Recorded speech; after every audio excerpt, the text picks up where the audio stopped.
చెబుతుంది. ఈ శరీరం ఒక వృక్షం లాంటిది. ఈ వృక్షం మీద పాపాలనే పక్షులు వాలి ఉంటాయి. తెలిసి చేస్తావు, తెలియక చేస్తావు, ఎన్నో తప్పులు చేస్తూ ఉంటావు. ఆ పక్షులని ఎలా పారిపోవాలి అంటే గోవిందా పారిపోతాయి. ఎవరైతే అనకుండా మౌనంగా కూర్చుంటారో వాళ్ళ నెత్తిన భయపడతాయి. తర్వాత మీ ఇష్టం అండి. ఒకసారి గట్టిగా చేద్దాం. జై శ్రీమన్నారాయణ గోవింద, జై శ్రీరామణ గోవింద, హర పార్వతీ పదయే హర హర మహాదేవ శంభో శంకర. నారాయణం నమస్కృత్య నరం చైవ నరోత్తమం దేవీం సరస్వతీం వ్యాసం తతో జయముదీరయేత్.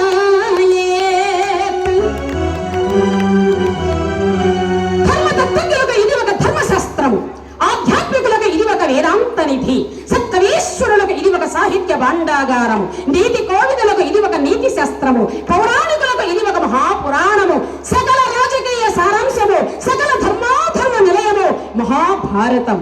అట్టి మహాభారతంలోని భారతమునకి జగవధ,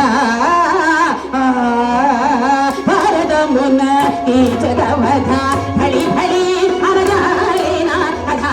భారతమునకి జగవధ మారుద కదుని దోర్మల మహిమగాయువ సాగరి సుధా.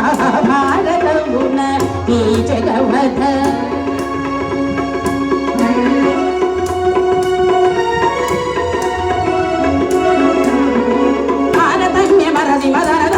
పురపతి రతల కోరి బల్మి చిక్కు పెట్టు కుమతుల గిరి చంప పెట్టు. భారతమున ఈ జగవధ.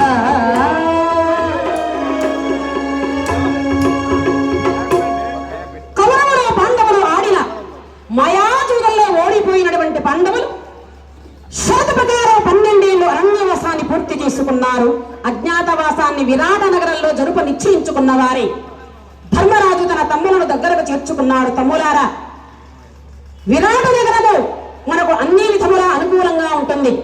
మరి మీ ఇష్టం ఏమిటి అన్నాడు ధర్మరాజు. అన్నయ్య, మీ ఇష్టమే మా ఇష్టము అన్నారు. అయితే నేను కంకుభట్టు అనేటువంటి పేరుతో విరాటరాజు కొడుకు కోటల్లో చేరి శాస్త్ర పురాణ ఇతిహాసాలు వినిపిస్తాను. మరి భీమసేన, నీ ఉద్దేశం ఏమిటి అన్నాడు. అన్నయ్య, నా గురించి భయపడవద్దు. నేను ఆ విరాట నగరంలో ఓరుడు అనేటువంటి పేరుతో వంటవాడిగా చేరుతాను.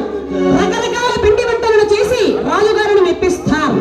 బ్రహ్మాండంగా నేను తింటా. నేను తినగా మిగిలింది వాళ్ళకు పడేస్తా. నా గురించి భయపడవద్దు అన్నయ్య. అర్జునుడి సంగతి ఏమిటో తేల్చుకోండి అన్నాడు. మరి అర్జున, నీ పరిస్థితి ఏమిటన్నాడు. అన్నయ్య, మీ ఇద్దరికంటే ముందుగానే నేను చెయ్యి ఉద్యోగాన్ని నిర్ణయించుకున్నాను. ఉద్యోగమా? ఏమిటా ఉద్యోగం అడిగిన ధర్మరాజుల వారి మాటలకు అర్జునుడు అంటాడు. అన్నయ్య, నీకు తెలిసిన విషయమేలే. ఒకరోజు నేను దేవేంద్రుడి పంపున అమరపురికి వెళ్ళినప్పుడు అక్కడ ఓర్వశి నన్ను చూసి ఊదుమతుడల ఎరారగంజిత మంజీరనాదములతో నా వద్దకు వచ్చి, అర్జున అర్జున నరవా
కన్నా